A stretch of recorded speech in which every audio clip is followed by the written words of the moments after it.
Hello everyone, welcome to Hari logics. ఈ వీడియోలో మనం ఆర్ఆర్బి ఎన్టీపీసీ ఎగ్జామినేషన్కి సంబంధించి జనరల్ అవేర్నెస్ ఎలా ప్రిపేర్ అవ్వాలి అని చెప్పి క్లియర్గా మాట్లాడుకుందాం. అసలు ఈ జనరల్ అవేర్నెస్లో సిలబస్ ఏముంటుంది, సబ్జెక్ట్స్ ఏముంటాయి, ఆ సబ్జెక్ట్స్లో ఉన్న టాపిక్స్ మనం ఏమేమి చదవాలి. ఎందుకంటే మనకి ఇప్పుడు సబ్జెక్ట్ మొత్తం ప్రిపేర్ అవ్వాలంటే చాలా టైం పడుతుంది.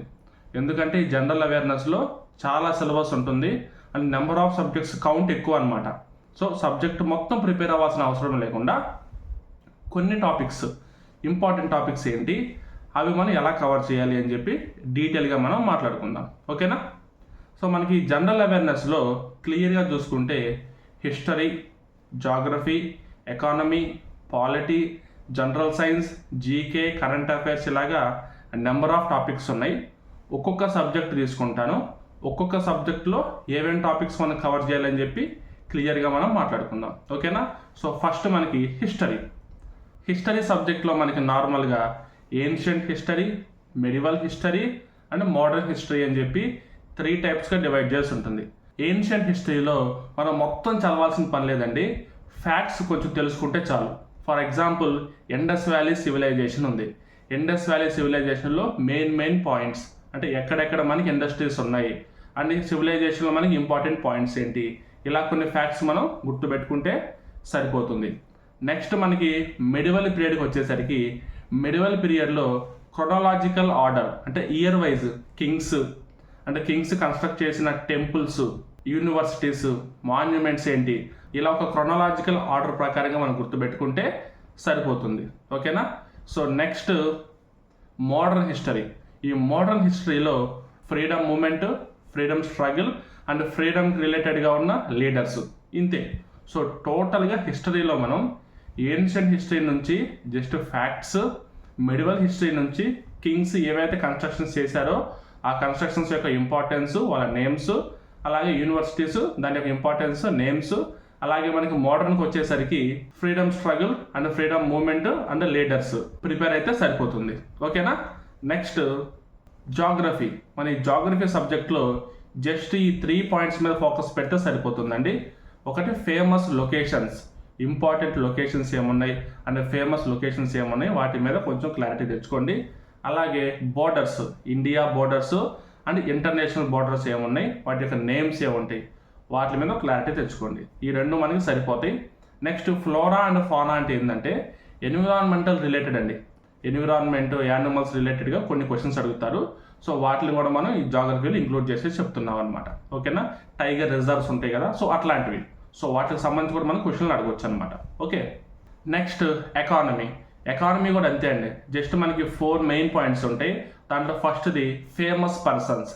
ఎకానమీ రిలేటెడ్గా ఫేమస్ పర్సన్స్ ఎవరైతే ఉంటారో వాళ్ళని కొంచెం తెలుసుకోండి అండ్ ఆ డీటెయిల్స్ మీద కొంచెం క్లారిటీ తెచ్చుకోండి. Next 5-year plans. మనం ఏ ఎగ్జామ్ చూసుకున్నా కానీ 5-year ప్లాన్కి సంబంధించి క్వశ్చన్స్ పక్కా అడుగుతున్నారు.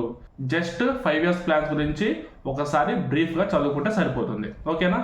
నెక్స్ట్ సెబీ ఆర్బీఐ అంటే జస్ట్ ఆ రెండింటి గురించి మాత్రమే కాదు, బ్యాంకింగ్ రిలేటెడ్ ఇన్స్టిట్యూషన్స్ ఏవైతే ఉంటాయో వాటికి సంబంధించిన ఇన్ఫర్మేషన్ తెలుసుకోండి. ఓకేనా? Next national income, GDP, deficit. అంటే ఇప్పుడు జస్ట్ ఈ ఎకానమీకి సంబంధించి కొంచెం టర్మినాలజీ మనం చదువుతూ ఉంటాం. ఓకేనా? హైక్ ఉంటుంది, లోలో ఉంటుంది, అలాగే స్టాక్స్ సంబంధించి కానీ, ఇలా నేషనల్ ఇన్కమ్ సంబంధించి కానీ, జీడిపికి సంబంధించి కానీ, లేదంటే నేషనల్ డెఫిసిట్ సంబంధించి కానీ, రెపో రేట్లు ఇలా ఉంటాయి కదా.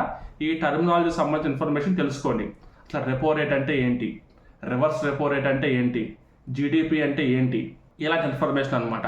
సో ఈ టర్మినాలజీ మీరు కొంచెం తెలుసుకుంటే చాలు. Next polity. సో పాలిటీకి వచ్చేసరికి సిలబస్ కొంచెం ఎక్కువ ఉంటుంది. దాంట్లో మనం ఫస్ట్ది గవర్నెన్స్ అండ్ ఇట్స్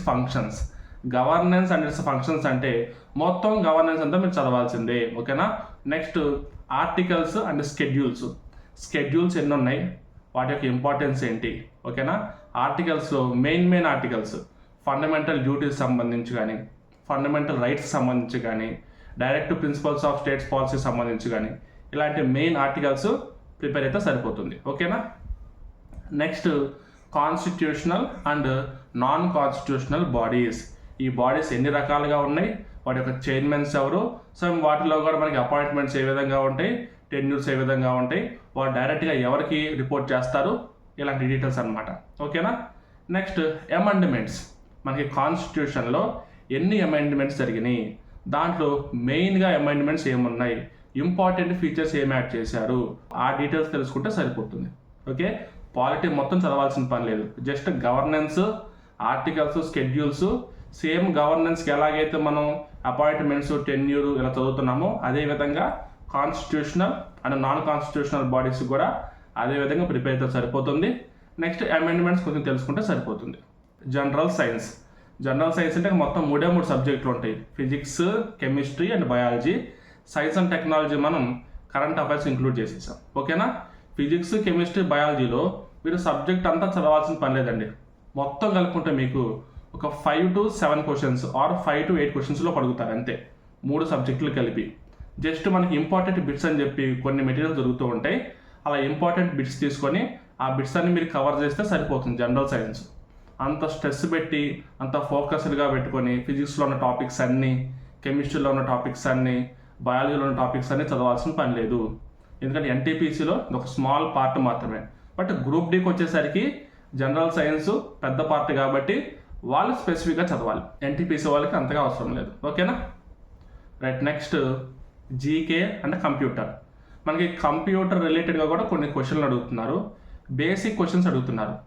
మెమరీ గురించి, ర్యామ్ గురించి, రామ్ గురించి, లేదా డిస్క్స్, డ్రైవ్స్ ఇలాంటి వాటి గురించి కొన్ని బేసిక్ డేటా అడుగుతున్నారు.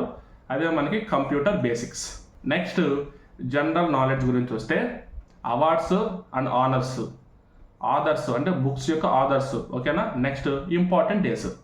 వీటి మీద కొంచెం ఫోకస్ పెడితే చాలు, ఇక్కడే మీకు ఈజీగా ఒక 5 to 6 క్వశ్చన్స్ ఈజీగా మీకు కవర్ అయిపోతాయి. ఇలా కంప్యూటర్తో కలుపుకొని మొత్తం 10 క్వశ్చన్స్ మీకు ఇక్కడే కవర్ అవుతాయి అనమాట. ఓకేనా. Next current affairs.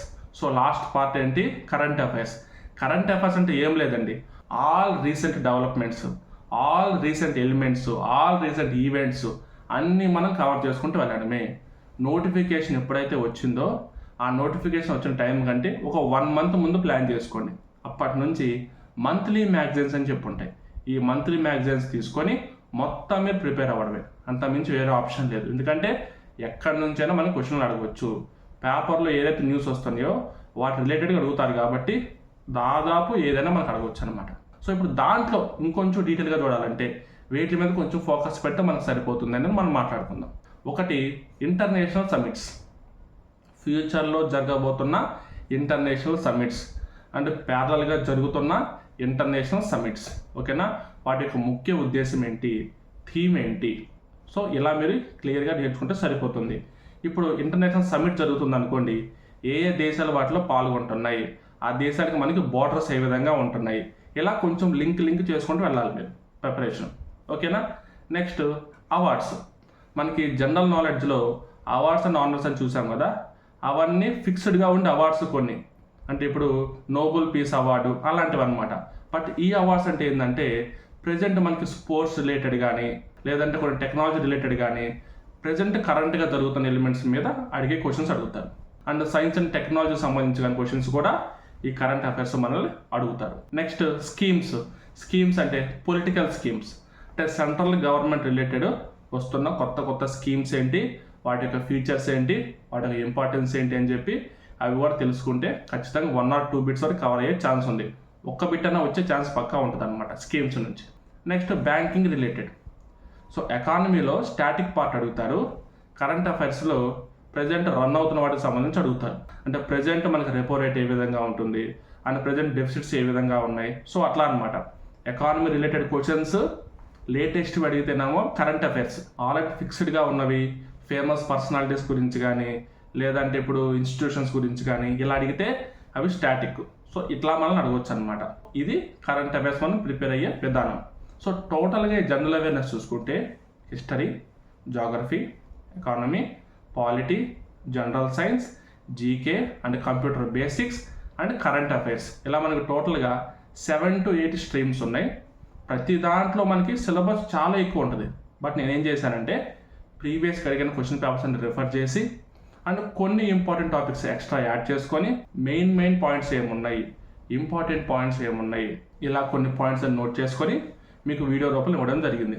సో మీరు కనుక ఈ వీడియోలో చెప్పిన ఇంపార్టెంట్ పాయింట్స్ అన్నీ కవర్ అయ్యే విధంగా మీరు ప్రిపేర్ అయితే 40కి ఆన్లైన్ అరౌండ్ 30 వరకు రీచ్ అయ్యే ఛాన్స్ మ్యాక్సిమం ఉంటుంది. అంటే 70% వరకు మీరు పక్కా రీచ్ అవ్వచ్చు.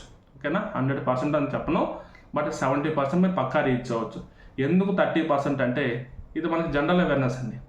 క్వశ్చన్ ఎక్కడి నుంచి అని అడగవచ్చు. ఓకేనా, నేను హిస్టరీలో ఏన్షియంట్ నుంచి ఓన్లీ ఫ్యాక్ట్స్, మోడర్న్ నుంచి జస్ట్ ఫ్రీడమ్ స్ట్రగుల్, మెడివల్ నుంచి క్రొనాలజికల్ ఆర్డర్ అని చెప్పాను. సో మీరు అంతవరకు చదువుతారు. జస్ట్ వాటికి అటుగాని ఇటుగాని ఏదో చిన్న క్వశ్చన్ వచ్చింది అనుకోండి, మీరు మర్చిపోతారు అండ్ పెట్టకపోవచ్చు. సో ఇలాంటివి ఉంటాయి అన్నమాట. సో 70% మీరు ఖచ్చితంగా ఈ టాపిక్స్ నుంచి మిస్ అవ్వకుండా వచ్చే ఛాన్స్ ఉంది. బట్ మీరు క్వాలిఫై అవ్వాలంటే అర్థమెటిక్ రీజనింగ్లో 60కి ఆల్మోస్ట్ 50 to 55 తెచ్చుకోవాలి. ఈ current affairs, general awareness syllabus అంతా కలుపుకొని ఒక 25 మీరు తెచ్చుకోవాల్సిన అవసరం ఉంటుంది క్వాలిఫై అవ్వాలంటే. సో మీరు ఏం చేస్తారంటే అర్థమెటిక్ రీజనింగ్ కంప్లీట్గా ఇన్ అండ్ అవుట్ ప్రిపేర్ అయిపోండి.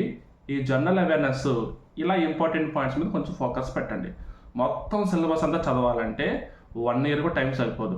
అందుకని కొంచెం డీటెయిల్గా అనాలిసిస్ చేసి ఇలా వీడియో రూపంలో మీకు చేయడం జరిగింది. ఈ వీడియోలో చెప్పిన కాన్సెప్ట్స్ అనేవి మీరు ప్రిపేర్ అయితే తక్కువ టైంలో ఎక్కువ స్కోర్ వచ్చే విధంగా మీకు యూజ్ అవుతుంది అనమాట. ఓకేనా, all the best all of you. Thank you very much.